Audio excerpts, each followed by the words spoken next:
missed the picture. Good morning.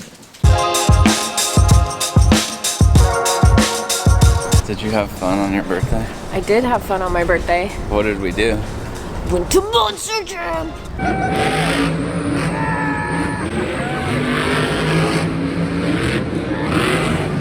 Who's your favorite monster truck driver? Well, Grave Digger, because it's just kind of the OG of Monster Jam.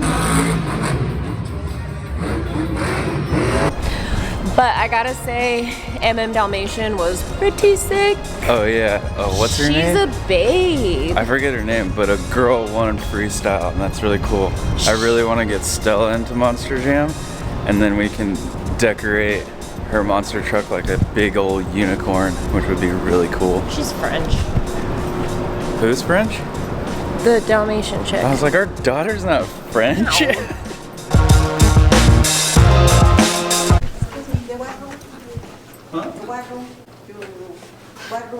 What room are we in, baby? Oh, 334. Okay, thank you. I thought that lady was saying wag room, not what room. Like an idiot. What's up, guys? Welcome to another episode of In the Grind. I believe this is episode 6. So, yeah, I'm trucking along. I'm very late on this episode. This is all put together very sporadically. But this weekend, I took my family for Laura's birthday to Monster Jam, and that was so much fun. I don't know, monster trucks are just really fun, and they make me smile. And they especially make my wife Laura smile, because she just loves monster trucks for some reason. Right, babe? Yes. But on this week's episode, I was talking with my wife the other day, and I was like, I have no idea what to talk about or what to film. But she reminded me, in her old house, her mom had this thing painted above the doorway, and it was called "Bloom Where You're Planted."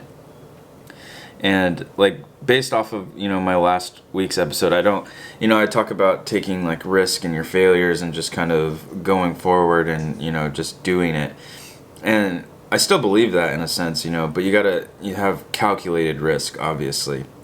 And this made me think of like all the times I've been in my life where I was just like, man, I can't wait to get to that other side. Like, oh, the grass is always greener on the other side. Just wait until I get out of the Army, things are going to get better. Or wait till I join the Army, things are going to get better. Or wait till I get this job, And I was always focused on the next step, and I never kind of put my 100% effort into like what I was doing other than this right now, wanting to go out on my own. So with that like being said, like bloom where you're planted is like make the best of where you're at, be the best you can possibly be, like wherever that is. Like I think of when I was working at that car shop. I hated working there, just coming home being all greasy and smelly and never seeing my family. But I think back and I was like, I could have gained some like really good skills, because a lot of it was selling things, selling services and selling and pitching to customers, like how to, what would be best for their car and stuff. And I always think back of just like, man, if I really kind of like doubled down, like we didn't get any commission or anything, but I could have learned a lot from it. And I did learn a lot, just with kind of how to talk to people and like how to kind of convince them. So that's what I mean by like bloom where you're planted, of just doubling down and like being the best you can be, whether you're a student or you're a server or anything. Always having your goals in mind and taking those calculated risks, but on the flip side of that coin, being the best version of yourself wherever you're at. And then my wife, she dropped another quote. She's always good with quotes. She's kind of like my counselor, I guess, but I don't know the exact quote, but it was something like, what was it, babe? The quote? Yeah, it was something about like you being a plant inside or something, like, I don't know. When a flower doesn't bloom, you fix the environment in which it grows, not the flower. That's what she said. I'm really bad at quotes, but when I hear them, they're really good. Okay. Now, many people know this, but this is one of my favorite times with my wife. It's the worst time! I love watching her getting ready. I know it's kind of weird and creepy, but I like it. I'm uncomfortable. I love you. I love you too. Yeah, so it's kind of just like having a balance of that. Like, you'll know for yourself if you're in a bad environment and you're not getting anywhere, but you'll also know, like, okay, I need to take another step forward into something. I need to challenge myself. It's always good to be challenged, you know, in your situation. And if you're not getting that challenge, then it's you should kind of hit that point of like, okay, I need to make a change. How do you make the thing go up? You just flip Oh, here I am.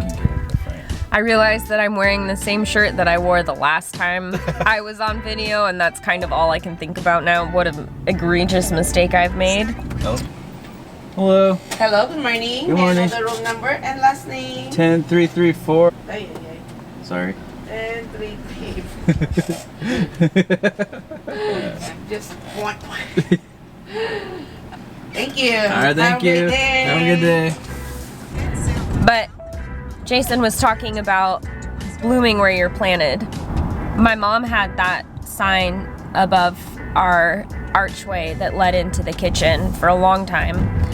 And at the time we were living in Palmdale, and that was not where my parents wanted to live. And there was just, they had bigger dreams. There was stuff that they wanted to do. There were parts of their life that they felt like they put on hold for the sake of me and my sister and whatever else. And the whole idea of bloom where you're planted is, it doesn't matter where you are. It doesn't matter. What are you doing? The girl's waving. Sorry, waving. Sorry. It doesn't matter where you're at. It doesn't matter what town you live in, what kind of house, apartment, tent. You can bloom where you're planted. You can make the most of where God's put you and grab hold of the blessings that you can find within those places. And there, like Jason was saying, there were so many times where we would just look forward to the next thing. And I mean, we still do that all the time. We're still looking forward to the next thing. But if you truly look at like where you're at, there's so much you can do with it. See, that's an English major because I'm horrible with words. And That's not English major anything. I know the correct use of Well, semicolons. You just simplify what I'm trying to say. I feel like I'm confusing a lot of people. But whatever. No one's confused. Anyways, you can turn it off. Or if you want to keep talking, go for it. I don't know how to turn it off. How do you? Just press the record button again. Then turn around, turn it around. And press the red